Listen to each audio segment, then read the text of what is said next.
Hello everyone and welcome to EduTap. In this video, we will discuss about a small topic of trading and profit and loss accounts.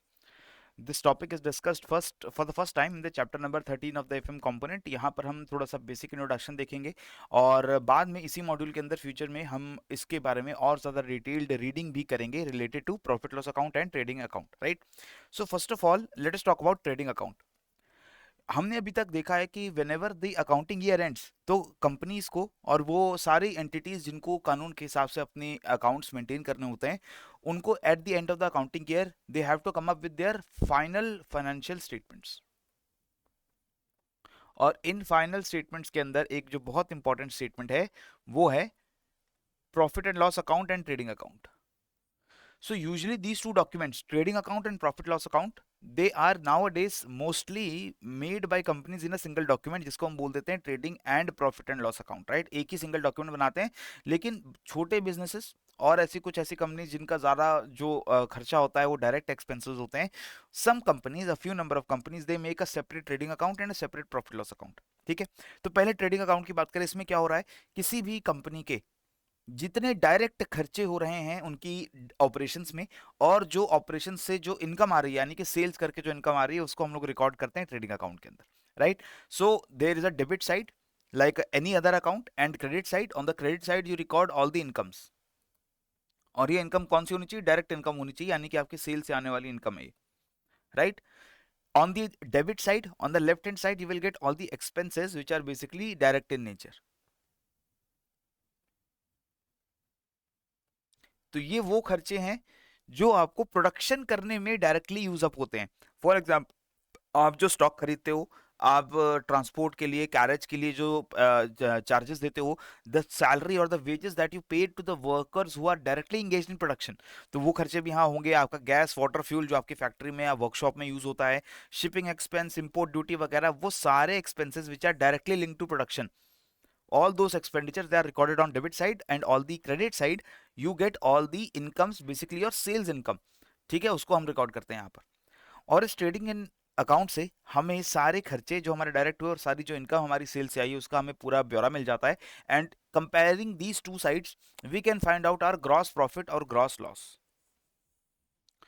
If our income is more, let us say our income is more and our expenses they are less, then that means अगर income ज्यादा है खर्चे कम है तो हमें एक profit होना चाहिए. तो इसका मतलब क्या होगा, if we have more income then we would have a greater balance on this side, right? And if we have less expenses we have a lesser balance on this side. But any account has to be balanced. हर account में जो debit side है और जो credit side है वो balance होनी चाहिए, बराबर होनी चाहिए. लेकिन हम देख रहे हैं कि मेरे एक अकाउंटिंग ईयर में जो मेरी सेल्स हुई है वो ज्यादा हुई है. Let us say sale was for 1 lakh rupees and all the expenditures they were for let us say 70,000 rupees. So this side is more. In order to balance the two sides, what we have to do, we have to add 30,000 rupees more on this side. हमारे अगर खर्चे कम है तो 30,000 rupees हमें इस side अगर हम और ऐड कर दें, then my both debit and credit sides will become balanced. Then I what I do is the difference I add on the side which is short falling, जो साइड कम है वहां पर हम वो बैलेंस ऐड कर देते हैं और उसके आगे लिख देते हैं gross profit. If the balance is remaining on this side, यहां पर क्या हुआ, अगर लेट्स से दूसरा सिनेरियो क्या होता है, expenses are more and income is less, then that means the expenses side, this debit side will have a more balance and the credit side will have a less balance. तो हम credit side पे एक additional जो भी remaining amount है, let us say उल्टा हो गया, यहाँ पर 1 लाख की हमारी खर्चे हुए हैं और 70,000 की बस हमारी सेल हुई है, तो यहाँ पर हम 30,000 एक्स्ट्रा लिखेंगे और हम लिख देंगे this is gross loss, right? So basically this trading account gives us the value of gross profit and gross loss. आपको याद रखना है कैसे वैल्यू आई, जिस साइड पे बैलेंस ज्यादा है उसके ऑपोजिट साइड पर हम एक्स्ट्रा जो भी डिफरेंस है उसको लिख देंगे. और अगर वो बैलेंस हम डेबिट साइड पे लिख रहे हैं तो वो प्रॉफिट बन जाएगा, इसका मतलब क्योंकि खर्चे कम थे. और अगर वो बैलेंस हमें लिखना पड़ रहा है on the credit side, that means our income was less and we have a gross loss. ठीक है, तो ये वो ग्रॉस प्रॉफिट या ग्रॉस लॉस होता है जो आपको डायरेक्ट ऑपरेशन से मिल रहा है, डायरेक्ट ऑपरेशन से जो प्रॉफिट या लॉस हो रहा है, राइट? इसी प्रॉफिट एंड लॉस को आगे हम प्रॉफिट लॉस अकाउंट में ट्रांसफर कर देते हैं.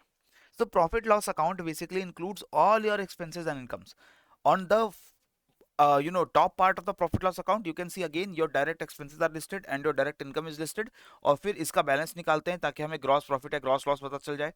And after that we add other incomes.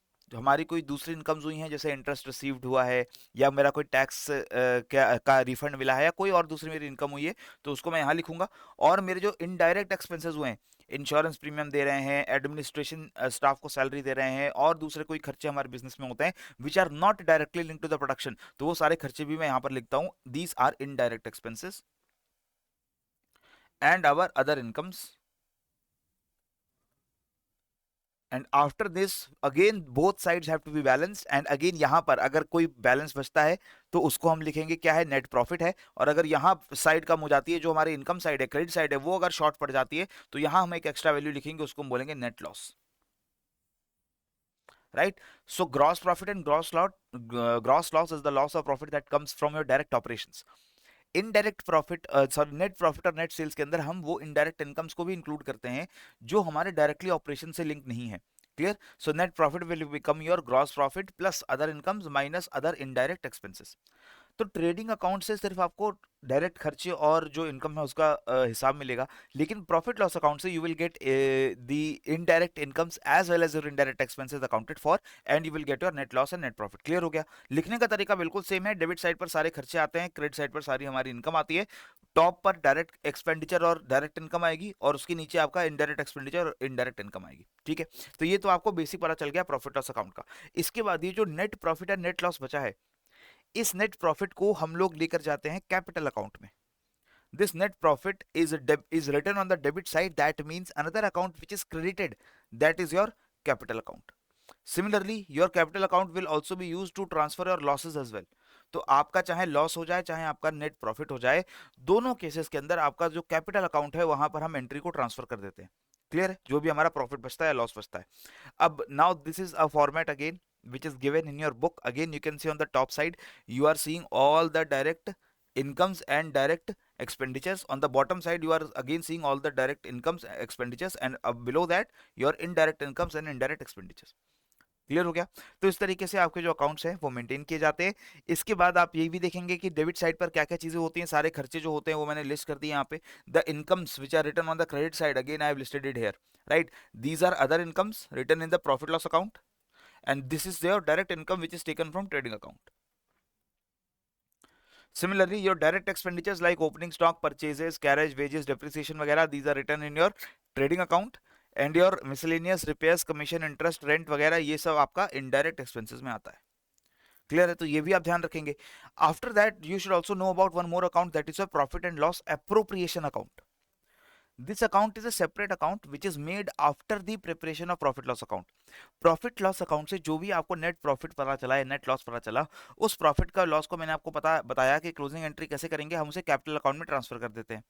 उसके बाद उस कैपिटल अकाउंट से उस प्रॉफिट का कहाँ यूज होगा, उसे हम कैसे डिस्ट्रीब्यूट करेंगे, ये चीज हम रिकॉर्ड करते हैं in the profit loss appropriation account. So we know all the profit that is there in the capital account. We will bring that profit into your profit loss appropriation account on the credit side. हम last year का जो profit बच रहा है वो लेकर आएंगे, या इस साल का जो प्रॉफिट है वो लेकर आएंगे, और जो भी इनकम टैक्स प्रोविजन हमें पिछले सालों से अगर कुछ रिफंड मिला है तो वो भी हम यहाँ पर लेकर आएंगे. We will bring all this amount using a credit, because always the incomes they are credited, income is credited, and then from this accounts point of view हम ये सारी इनकम को डिस्ट्रीब्यूट कर देंगे. कैसे डिस्ट्रीब्यूट करेंगे, हम इसको रिजर्व्स में ट्रांसफर कर सकते हैं. We can also use it to repay the loans and debentures that we had issued to the public. Debentures क्या होते हैं? Debentures are the bond documents or loans that are issued to the public by private companies. तो उन लोगों को loan वापस करने, उन लोगों का लोन वापस करने में, उन लोगों की इंटरेस्ट पेमेंट करने में you will use this profit. You can also use this profit for income tax provision. Taxes को फ्यूचर में पे करने के लिए आप रख सकते हो अलग से. You can also use it to give dividends to your shareholders as well.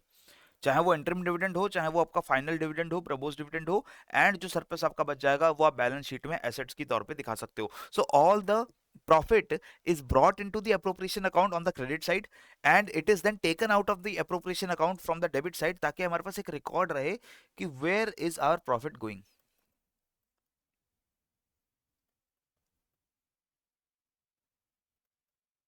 Clear हो गया. So that is the record. Now this profit loss appropriation account, this is not a final statement. ये stake holders को देने की जरूरत नहीं होती है, आपको ये पब्लिक में रिलीज करने की जरूरत नहीं पड़ती है. आपका trading and profit loss account, you will release it to the public.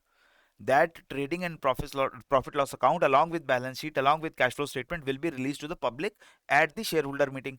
But this appropriation account does not necessarily has to be issued to the public. ये आपके internal record के लिए है कि आपने जो भी profits कमाया उस profit का आपने क्या किया. Clear? Now answer this question. At the end of the accounting period, the balances of dash are transferred to the profit and loss account. जब आपका account period end होता है तो कौन से balances आप profit loss account में transfer करेंगे? सारे लेजर अकाउंट्स के balances. Remember all the ledger accounts have real accounts, they have also personal accounts and then they have nominal accounts. Okay, all the income and expenditure accounts which are all nominal.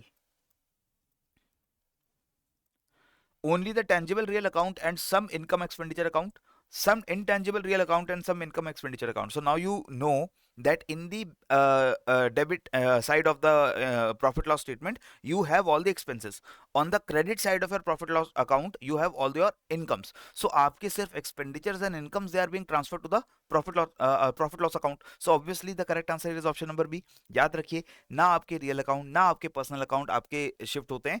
आपके real and personal accounts they are getting shifted to your balance sheet, जहां पर asset और liabilities को record करते हैं. Next lecture में हम देखेंगे, लेकिन यहां पर हम सिर्फ इनकम और एक्सपेंडिचर की बात करते हैं in your profit loss account. Okay, now which of the following accounts is used to provide dividend?